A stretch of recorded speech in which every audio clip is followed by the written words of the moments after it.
Guys আমার অবস্থা দেখো, দেখো নাকেরটা নেওয়ার জন্য পাগলামি করছে। ওই দাঁড়া দাঁড়া, দেবো দেবো দেবো দেবো দেবো দেবো দেবো, এরকম করছিস কেন? দেখো দেখো আমার অবস্থাটা দেখো।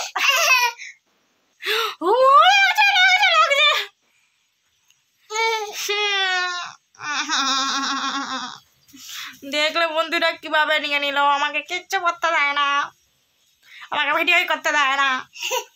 এদিকে আসে, আমাকে ভিডিওই করতে দেয় না, দেখো কিরকম হাসছে। আমাকে পড়িয়ে দাও শোনো, আমাকে পড়িয়ে দাও। এরকম দাও আমার কাছে, দাও এরকম এরকম দাও দাও দাও আমাকে দাও। সুন্দর লাগছে না? দেখেছো, আমাকে কিছু করতে দেয় না, ভাল লাগে না, ভাল লাগে না, ভাল লাগে না। আর ওর মুখে কি বলো তাই দেখাই, দেখা বাবা একটু দেখা মুখটা, দেখা দেখা দেখা এটা লিপস্টিক লেগে গেছে। ও পড়ছে ওই দেখো।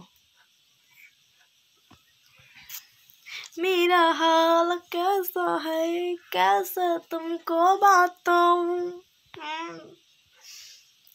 আর যারা আমার ছেলেকে মেয়ে বলছো না, এটা আমার ছেলে গো, ঠিক আছে, এটা আমার ছেলে। ওর চুলটা বড় বড় বলে না সবাই মেয়ে বলে, বাইরেও সবাই মেয়ে বলে, বাট ওর চুল এখনো জন্ম থেকে কাটা হয়নি, এবারে কাটবো। 18 মাস হলে ওর চুলটা কেটে দেবো। পাপা এদিকে তাকা, স্মাইল, হাসিটা দেখেছো, দুষ্টু হাসি। পাপা স্মাইল, স্মাইল, তোমার টিথ দেখাও, টিথ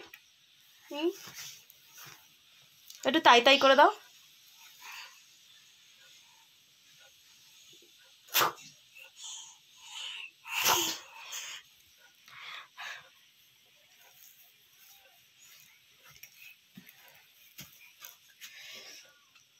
तो ऐसा है मेरा हालात।